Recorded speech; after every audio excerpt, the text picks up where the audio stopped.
오늘 우리에게 주시는 하나님 말씀은 디모데후서 2장 18절로 26절 말씀입니다. 디모데후서 2장 18절로 26절까지 말씀 한 절씩 교독하시고 마지막 절 합독하시겠습니다. 진리에 관하여는 그들이 그릇되었도다. 부활이 이미 지나갔다 하므로 어떤 사람들의 믿음을 무너뜨리느니라. 그러나 하나님의 견고한 터는 섰으니 인침이 있어 일렀으되 주께서 자기 백성을 아신다 하며 또 주의 이름을 부르는 자마다 불의에서 떠날지어다 하였느니라. 큰 집에는 금그릇과 은그릇뿐 아니라 나무그릇과 질그릇도 있어 귀하게 쓰는 것도 있고 천하게 쓰는 것도 있나니 그러므로 누구든지 이런 것에서 자기를 깨끗하게 하며 귀히 쓰는 그릇이 되어 거룩하고 주인의 쓰심을 합당하며 모든 선한 일에 준비함이 되리라. 또한 너는 청년의 정욕을 피하고 주를 깨끗한 마음으로 부르는 자들과 함께 의와 믿음과 사랑과 화평을 따르라. 어리석고 무식한 변론을 버리라. 이에서 다툼이 나는 줄 알미라. 주의 종은 마땅히 다투지 아니하고 모든 사람에 대하여 온유하며 가르치기를 잘하며 참으며 거역하는 자를 온유함으로 훈계할지니 혹 하나님이 그들에게 회개함을 주사 진리를 알게 하실까 하며 그들로 깨어 마귀의 올무에서 벗어나 하나님께 사로잡힌 바 되어 그 뜻을 따르게 하실까 함이라. 아멘. 네. 한때 수저 계급론이 유행이었습니다. 금수저, 은수저, 흙수저 들어보셨죠? 보유한 재산에 따라 밥 먹는 수저의 재질이 달라진다는 의미입니다. 그런데 재미있는 건 내 재산이 아니라 부모의 재산을 가지고 등급을 매긴다는 거죠. 예전에는 자녀들에게 꿈이 뭐냐고 물으면 과학자, 경찰관, 의사 등등의 대답이 나왔습니다. 그런데 요즘은 꿈이 재벌 2세라고 합니다. 금수저와 흙수저, 한때 유행했던 말이지만 이 말 속에 들어있는 물질 만능의 시대 정신은 지금도 여전한 것 같습니다. 그런데요, 이런 생각이 들었습니다. 이것도 우스갯소리지만 수저의 역할이 뭡니까? 수저는 밥 잘 뜨고 국 잘 떠지면 되는 거 아닌가요?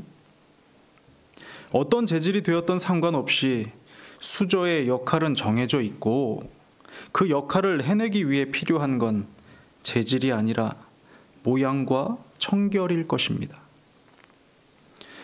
수저가 금이 아니라 다이아몬드로 만들어졌어도 평평한 모양이거나 오물이 묻어 있다면 아무도 사용하지 않을 겁니다.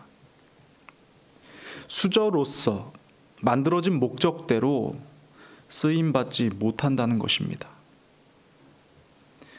그런데 이러한 일은 수저뿐만이 아닙니다. 존재하는 모든 것이 그렇습니다. 잘 아시겠지만 세상에 존재하는 것은 딱 두 종류라고 하지요. 사람이 만든 것과 사람이 만들지 않은 것. 이 세상에 존재하는 건 둘 중에 하나입니다. 그런데요, 이 둘은 한 가지 공통점을 가지고 있습니다. 사람이 만들었든 사람이 만들지 않았든 모두 존재하는 목적이 있다는 겁니다. 생각해 보세요. 인간이 만든 것 중에 아무런 목적 없이 만들어진 것이 있나요? 지금 이 자리만 해도 천장의 전등을 시작으로 바닥의 카펫에 이르기까지 눈에 보이는 모든 것은 만들어진 목적이 있습니다. 그렇다면 마찬가지로 인간이 만들지 않은 것들도 존재의 목적이 있지요.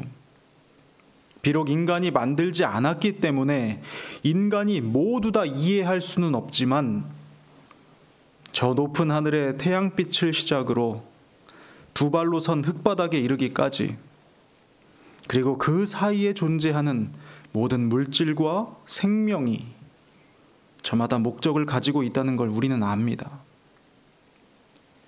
그리고 사람, 인간이 만들지 않은 것 중에 가장 존귀하고 신비하고 아름다운 존재, 이 사람에게도 분명히 만들어진 목적이 있습니다.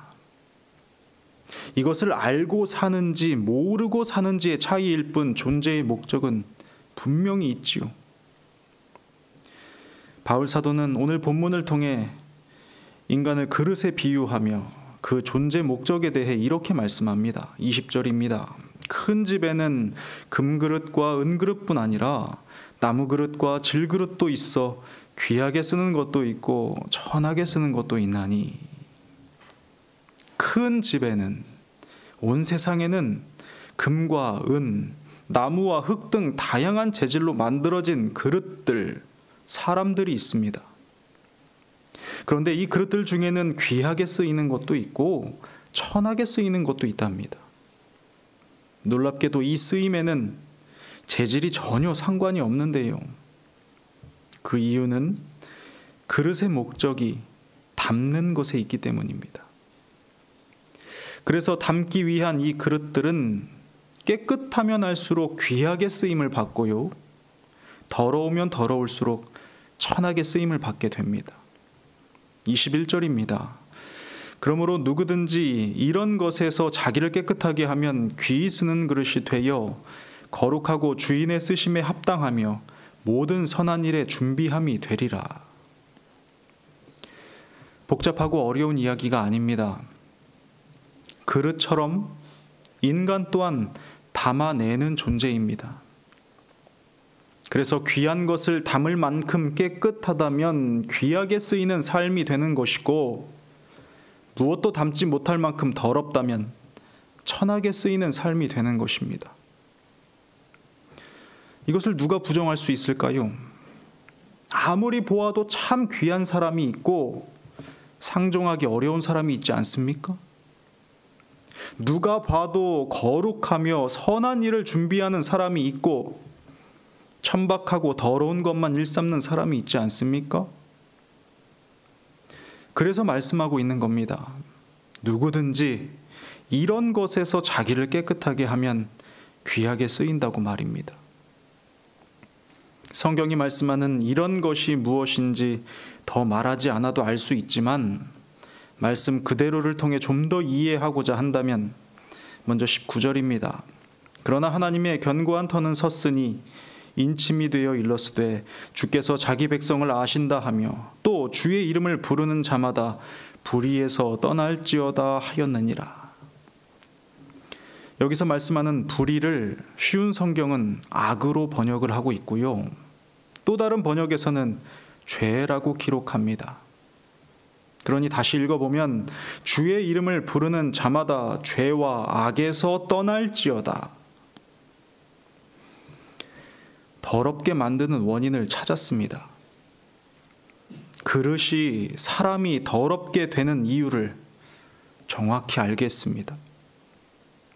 또한 22절에서는 이렇게 말씀합니다. 또한 너는 청년의 정욕을 피하고 주를 깨끗한 마음으로 부르는 자들과 함께 의와 믿음과 사랑과 화평을 따르라. 성경적 의미로 정욕이란 쾌락을 추구하는 무절제하고 감각적인 욕망을 말합니다. 그런데 특이한 건 죄와 악에서 파생된 이 욕망을 피할 뿐만 아니라 한 걸음 더 나아가 성경적인 가치관을 따르는 깨끗한 사람들과 함께 하라는 것입니다. 이들과 함께 의와 믿음과 사랑과 화평을 따르라고 말입니다. 종종 혼자서 신앙생활 하시는 분들을 보게 됩니다. 여러 가지 이유가 있겠지만 기억나는 내용을 떠올려 보면 대부분 관계에 대한 거부감 때문입니다. 나는 하나님 만나러 왔지 사람 만나러 온 거 아니야. 내가 교회에 와서까지 사람 때문에 스트레스를 받아야 해? 그만 제발 날 좀 놔둬. 편하게 다니고 싶어. 어떤 마음인지 압니다. 이해하고 공감도 합니다. 때론 저도 그러고 싶을 때가 있으니까요. 제가 소년부 마지막 설교 때 이런 말을 했습니다. 얘들아, 사람은 모난 돌이야. 저마다 날카롭고 삐죽하고 모난 모습을 가지고 있지. 그래서 원하든 원치 않든 그것으로 상처를 입고 또 상처 입히는 일들이 일어난다. 그런데 이 모난돌이 동글동글해질 수는 없을까? 방법이 하나 있어.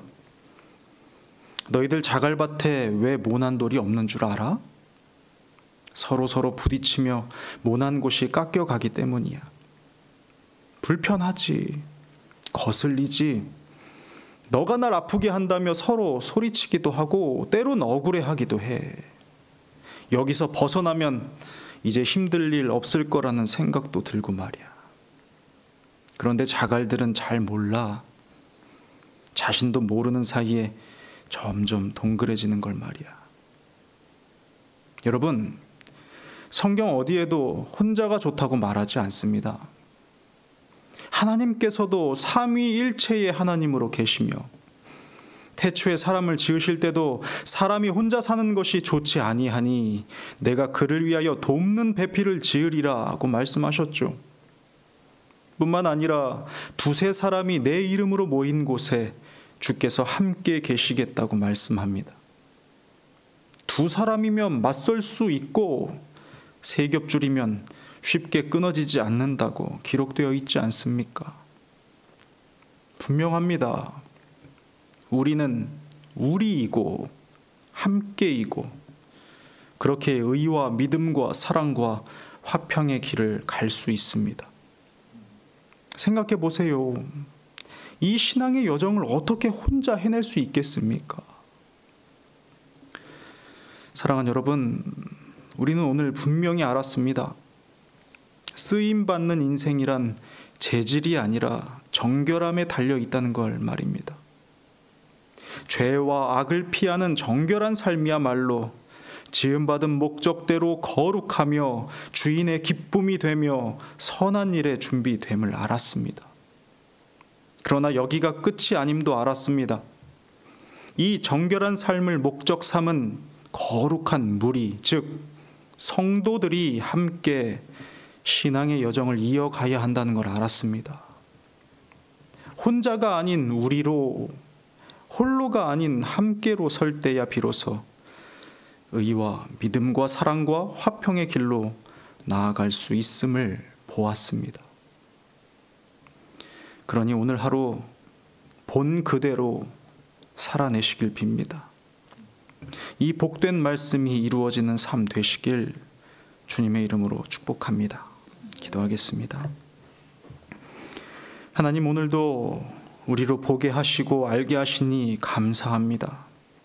이제 나는 내 몸에 금칠하려고 애쓰는 인생 되지 않기를 원합니다. 금칠하는 인생이 아니라 정결한 삶이 되기 위하여 달려가는 우리가 되도록 인도하여 주옵소서. 혼자 살고자 안일하게 살아가는 인생 되지 않게 하시고 주 안에서 함께 성전으로 지어져 가는 복된 인생이 될 수 있도록 인도하여 주옵소서. 감사드리며 예수님의 이름으로 기도드립니다. 아멘.